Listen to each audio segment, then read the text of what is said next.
어떤 진실은 시간이 흘러도 바래지 않습니다. 1980년 5월, 민주주의는 누군가의 목소리로 시작됐고 그 외침은 우리 모두의 삶으로 이어지고 있습니다. 항상 마음에 그 부채 의식이 있었는데 영령들을 찾아뵙고 그러면 마음이라도 좀 편해질까 하고 참배해 왔습니다. 그들의 용기는 시대를 바꿨고 그날의 희생은 오늘날 민주주의의 이정표를 바로 세웠습니다. 공존이죠. 공존. 더불어 사는 거. 그 가치를 우리가 잃게 되면 평화로운 삶이 우리 곁에 오기가 어렵다고 생각합니다. 네. 하지만 5.18 민주화운동 45주년을 맞은 지금, 그날은 진실을 조롱하는 문장으로 도심 한복판에서 짓밟히고 있습니다. 5.18 유공자를 위한 이건 모독이라고 생각을 합니다. 당장 이거는 철거해야 된다고 저는 생각하고 있습니다. 가족들이나 강주 시민들을 봤을 때 가슴 아프죠. 표현의 자유를 아무리 인정을 한다고 하나 광주에서 이런 일은 있을 수가 없다. 용납할 수 없는 문제죠. 도대체 이런 현수막을 내거는 이유가 뭘까? 죄송하지만 네. 광주 방송이라 그러셨죠? 예, 맞습니다. 저희들 언급하는 게 아무 의미가 없는 것 같습니다. 그냥 죄송합니다. 그냥 끊겠습니다. 하지만 더 큰 문제는 5.18을 왜곡하는 이들의 행태를 막을 법적 기반이 흔들리고 있다는 것. 개정 전에 법률에 의하면 허가나 신고를 받은 현수막만을 개첨을 할 수 있기 때문에 이러한 기본권 중에 정치의 자유, 표현의 자유가 심하게 제약되는 것이 아니냐라는 지적이 있었기 때문에 이런 지적을 반영한 것이 이 5개 광고물법 개정으로 이어진 것입니다. 정당은 정치적 현안 등에 대한 현수막을 별도의 허가 없이 설치할 수 있게 된 것. 허점은 여기서 드러났습니다. 허가 신고를 하지 않은 현수막은 철거 명령을 받을 수도 있고 심한 경우에는 형사처벌될 수도 있습니다. 그런데 그 적용 배제 조항이 있거든요. 정당의 정치적 활동을 폭넓게 보장하라는 헌법 취지에 맞추어서 적용 배제 규정을 두고 있는데 지금 공공기관들이 그 적용 배제 조항의 해석 범위를 매우 넓게 해석하고 있는 것, 그것이 문제인 것 같습니다. 실제로 5개 광고물법 개정 이후 5.18에 대한 폄훼가 더 심화되고 있다는데 5.18을 폄훼하고 왜곡하고 조롱하고 이런 현수막들이 많이 걸리고 또 그런 유인물들이 많이 뿌려지고 있습니다. 특히 5.18 기념재단 사무실과 광주광역시청 사무실 근처 인근에 많이 뿌려지고 또 기첨되고 있는 형편입니다. 그래서 구청에 신고하고 선관위에 신고하고 여기저기 신고를 해서 떼어내기도 하고 또 기간이 만료된 것을 빨리 철거하기도 하고 이렇게 하고 있습니다만 계속해서 그 사람들은 그렇게 왜곡하고 폄훼하고 조롱하고 있습니다. 이에 광주시는 5.18 폄훼에 적극 대응하기 위해 현수막에 5.18 비방 및 폄훼 내용을 담지 못하게끔 조례를 개정했는데 1년도 채 안 돼 해당 규정을 삭제해야 했습니다. 행안부에서는 광주시가 제정하려는 조례가 5개 광고물법상 정당의 정치 현수막에 대한 관련 조항을 상위법인데 위배될 소지가 높기 때문에 이 조례를 제정할 수는 없다라는 입장이었고요. 이 부분에 대해서는 대법원 판례도 있고 그래서 저희들이 조례를 제정할 수는 없었습니다.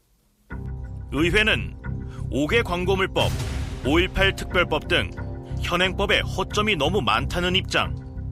사실 광주광역시가 추진했던 조례에 따르면 이 현수막을 사전에 설치하지 못하도록 할 수 있거든요. 그리고 즉시 행정집행이 가능하고요.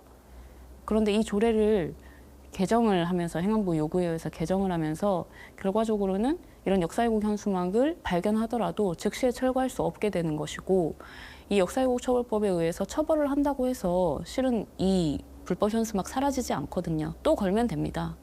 돈만 있으면 얼마든지 내용 불문 500원문법에 의거해서 걸 수 있는 것이니까요. 문제는 현수막뿐만이 아닙니다. 5.18 왜곡이나 혐오의 표현은 온라인상으로 퍼져 끊임없이 재생산되고 있는 실정. 1980년 5.18 사태는 독재 김일성의 지시에 의해 김일성이를 추종하는 김대중 세력들이 합작해서 연공해서 일으킨 무장 폭동이다라고 강조했죠. 모니터링 결과 5.18 관련 왜곡, 혐오성 표현은 북한군 개입, 폭동 등 다양하게 나타나고 있습니다. 더 심각한 건 이 같은 내용을 믿는 사람들이 존재한다는 것. 2023년엔 유명 온라인 게임까지 5.18을 왜곡 설정해 논란이 일었는데 5.18 가짜뉴스는 우리도 모르는 새 일상을 파고들고 있습니다. 5.18 왜곡 폄훼는 도서, 온라인 커뮤니티, 또 포털 뉴스의 댓글, 그리고 정당의 왜곡 폄훼 발언, 그리고 고위 공직자들의 발언, 그리고 SNS, 구체적으로 최근에는 스레드와 X에서도 많이 발견되고 있습니다. 또 구글에서 운영하고 있는 유튜브에서도 지속적으로 게시물들이 발생되고 있고 댓글도 확인되고 있습니다. 법의 사각지대를 악용해 교묘하게 5.18을 왜곡하고 폄훼하는 세력들. 5.18 단체들은 이에 적극 대응하고 있습니다. 수기로 작업을 하다가 2년 전부터는 AI 기능을 활용해서 실시간으로 내용을 확인하고 삭제를 요청하는 작업을 진행하고 있고, 작년에는 3개 사이트를 대상으로 모니터링 진행했는데 올해부터는 22개 사이트를 모니터링하고 대응하고 있습니다. 왜곡 폄훼다라고 확인된 내용은 제가 데이터로 정리를 하고 이 데이터를 커뮤니티 관리자에게 전달해서 삭제를 요청합니다. AI 기술 도입뿐만 아니라 시민 제보를 통해 전방위적 감시망을 가동하고 있는 5.18 기념재단. 지난 한 해 동안 1000여 건이 넘는 왜곡 게시물에 대응했고 지속적으로 5.18 왜곡과 폄훼를 지속한 일간지에도 강경 대응했는데, 해당 매체는 이미 거짓으로 판명난 지만원의 5.18 북한 개입설을 인용, 5.18 희생자들이 북한군에 의해 숨졌다는 허위 내용이 담긴 유인물을 유포했습니다. 현재 이 일간지 대표와 기자를 5.18 특별법 위반과 사자 명예훼손 혐의로 고소한 상황. 이 기사의 문제점은 5.18 자체가 북한과 북한에 동조하는 남한의 좌익 세력들이 연합해서 5.18 무장 폭동을 벌린 것이다라고 주장을 하고 있거든요. 심지어는 북한에서 400명에서 한 600명 정도의 군인들, 그러니까 특수부대죠. 특수부대가 내려와서 일부는 시민처럼 위장해가지고 계엄군을 공격하고 일부는 계엄군처럼 위장해가지고 시민군을 공격했다라고 그렇게까지 주장합니다. 정말 더 큰 문제는 고 조사천 씨나 최미애 씨 같은 개인의 죽음까지도 북한군에 의한 소행이다라고 주장을 하면서 매우 그 아픔을 다시 후벼파는 그런 왜곡된 주장을 하고 있거든요. 더 이상 방치해서는 안 된다는 그런 자성의 목소들이 높아졌기 때문에 이번에 고소를 시행하게 된 것입니다. 올해는 대선이라는 큰 이슈가 있는 만큼 모니터링도 더 강화할 계획인데 5.18이 많이 언급될 때마다 그에 맞춰 왜곡 폄훼 게시물과 이슈가 많이 발생되고 있습니다. 그리고 이번 조기 대선이 6월 3일에 벌어지게 되면서 정치적인 이슈가 만큼 5.18에 대한 정치적 이슈가 또 언급이 또 많이 발생되고 그에 맞춰 왜곡 폄훼 게시물과 내용도 많이 발생될 거로 예상하고 있습니다. 그래서 재단에서는 모니터링 주기를 좀 더 강화하고 그에 맞춰 대응할 계획입니다.